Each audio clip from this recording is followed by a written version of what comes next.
विजयादशमी हा भारत आणि नेपाळमध्ये दरवर्षी नवरात्रीच्या शेवटी साजरा केला जाणारा एक प्रमुख हिंदू सण आहे. याला दसरा, दशहरा किंवा दशमी या नावानेही ओळखले जाते.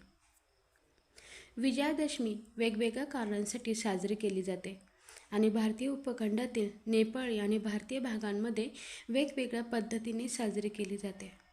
भारताच्या दक्षिणेकडील, पूर्वेकडील, ईशान्येकडील आणि काही उत्तरेकडील राज्यांमध्ये विजयादशमीला दुर्गापूजेची समाप्ती होते. या दिवशी देवी दुर्गाने महिषासूर या म्हशीच्या राक्षसावर विजय मिळवून धर्माचे रक्षण केले होते. उत्तर, मध्य आणि पश्चिम राज्यामध्ये या सणाला दसरा म्हणतात. या प्रदेशामध्ये या सणाला रामलीलाची समाप्ती होते आणि देव रामाने रावणावर केलेल्या विजयाचे स्मरण केले जाते. वैकल्पिकरित्या हा सण दुर्गा किंवा सरस्वतीसारख्या देवींच्या विविध पैलूंबद्दलही आदर दर्शवितो. विद्येची देवता मानल्या गेलेल्या सरस्वती देवीचे पूजन या दसऱ्याच्या दिवशी विशेषत्वाने केले जाते.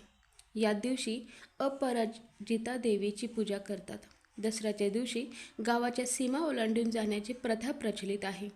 लोक या दिवशी परस्परांना सोने म्हणून आपट्याची पाने देतात. सायंकाळी गावाची सीमा ओलांडून ईशान्येत जायचे, शमीच्या किंवा आपट्याच्या झाडाची पूजा करायची. तिथे अष्टदळ रेखाटून त्यावर अपराजिता देवीची स्थापना करायची. तिला प्रार्थना करायची की मला विजयी कर. त्यानंतर योद्ध्यांनी शस्त्रपूजन, व्यापाऱ्यांनी व्यापारासाठी प्रयाण व विद्यार्थ्यांनी सरस्वती पूजन करायचे अशी प्रथा आहे. मुले पाटीवर सरस्वतीचे प्रतिकात्मक चित्र काढून त्या पाटीची पूजा करतात. पुस्तकांची आणि वह्यांची पूजा करते. प्रारंभी हा एक कृषीविषयक लोकोत्सव होता. पेरलेल्या शेतातील पहिले पीक यावेळी घरात येई. यावेळी शेतकरी हा उत्सव करीत असत. ग्रामीण भागात शेतातील धान्याचा तुरा आपल्या फेट्यात लावण्याची पद्धतीही प्रचलित आहे. काही लोक ते कानावर खोचतात तर काही टोपीवर लावतात. 3.5 मुहूर्तापैकी एक मुहूर्त मानल्या गेलेल्या विजयादशमीला एखाद्या नवीन कार्याची सुरुवात करतात. नवीन वाहने, वस्तू तसेच कपड्यांची खरेदी, सोन्याची खरेदी होते. श्रीरामाने विजयादशमीच्या दिवशी रावणाचा वध केला. या दिवशी पांडव अज्ञातवास संपून परत निघाले अशीही आख्यायिका आढळून येते. पांडवांनी अज्ञातवासात जाण्यापूर्वी आपली शस्त्रे शमीच्या झाडावर एका ढोलीत लपून ठेवली होती. त्यापैकी गांडीव, धनुष्य आणि काही बाण बृहन्नडेच्या रूपात असलेल्या अर्जुनाने विराटाच्या गायी सोडून आणण्यासाठी वापरले आणि त्या कामगिरीनंतर परत झाडावर ठेवून दिले अशी कथा आढळून येते. त्यामुळे विजयादशमीला शमीची पूजा करून त्याला औक्षण केले जाते. विजयादशमी या दिवशी ज्या वृक्षाची पाने लुटली जातात त्या वृक्षाला अश्मंतक असे म्हणतात. ही पाने पित्त व कफ दोषावर गुणकारी आहेत. रामायणानुसार रावणाने सीतेचे अपहरण केले आणि तिला लंकेत घेऊन गेला.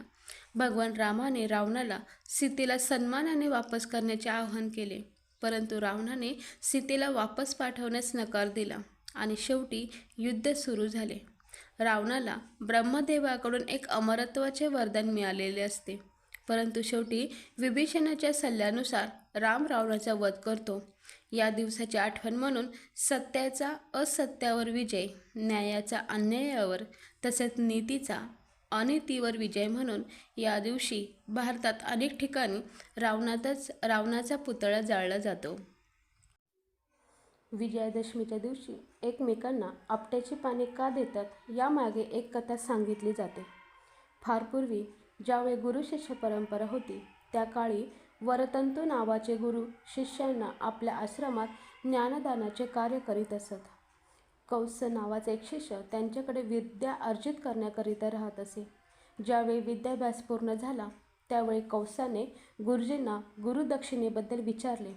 त्यावेळी वरतंतू ऋषी म्हणाले, वत्सा, विद्या अर्थात ज्ञान हे दान करण्याकरिता असते, त्याचा मोलभाव करायचा नसतो. त्यामुळे मला गुरुदक्षिणा नको. परंतु कंस ऐकेस ना. त्यामुळे गुरुजी म्हणाले, मी तुला 14 विद्यांचे ज्ञान दिले म्हणून तू मला 14 कोटी सुवर्णमुद्रा द्याव्यास. हे ऐकून कंस या सुवर्णमुद्रा प्राप्त करण्याकरता निघाला, परंतु त्यात जमविणे तेवढे सोपे काम नव्हते. कंस रघुराजाकडे गेला आणि 14 कोटी सुवर्णमुद्रांची मागणी केली. परंतु काही वेळापूर्वीच रघुराजाने आपली संपूर्ण संपत्ती ब्राह्मणांना दान केली होती. पण तरी देखील राजाला कौसाला विन्मुख होऊन जाऊन द्यायचे नव्हते. म्हणून रघुराजाने कौसाला 3 दिवस थांबण्यास सांगितले आणि त्याला स्वतः जवळ ठेवून घेतले. रघुराजाने इंद्रदेवाला आणि उर्वरित रक्कम देण्यास फर्मावले, अन्यथा युद्धास तयार हो म्हणून सुनावले. इंद्रदेवाने त्वरित रघुराजाच्या नगरीबाहेर कुबेराकरवी आपट्याच्या आणि शमीच्या झाडावर सुवर्णमुद्रांचा वर्षाव करविला. रघुराजाने कौसास हव्या तेवढ्या सुवर्णमुद्रा घेऊन जाण्यास सांगितले, परंतु कौसाने केवळ 14 कोटी सुवर्णमुद्रा घेतल्या आणि त्या वरतंतू ऋषींना घेण्याची विनंती केली. उर्वरित सुवर्णमुद्रांचे कौसाने आपट्याच्या आणि शमीच्या झाडाखाली ढीग रचले आणि सामान्य नगरवासियांना हव्या तेवढ्या मुद्रा घेऊन जाण्याची विनंती केली. तो दिवस विजयादशमीचाच होता. अचानक श्रीमंत होण्याची संधी चालून आल्याने नगरवासियांनी आपट्याच्या आणि शमीच्या झाडाची पूजा केली आणि तेव्हापासूनच सुवर्णमुद्रांऐवजी आपट्याच्या पानांची देवाणघेवाण या दिवशी सुरू झाली. दसरा या सणासाठी काही शुभेच्छा. सोनेरी दिवस, सोनेरी पर्व, सोनेरी क्षण, सोनेरी आठवणी. सोन्यासारख्या लोकांना दसऱ्याच्या हार्दिक शुभेच्छा. श्रीरामांचा आदर्श डोळ्यासमोर ठेवून माणसातील रावणरूपी अहंकाराचा नाश करूयात.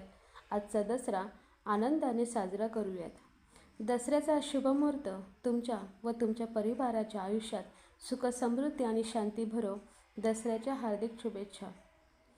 दसऱ्याच्या आनंदी प्रसंगी प्रभू राम तुमचे जीवन खूप आनंद, समृद्ध आणि यशाने भरून जावो ही प्रार्थना.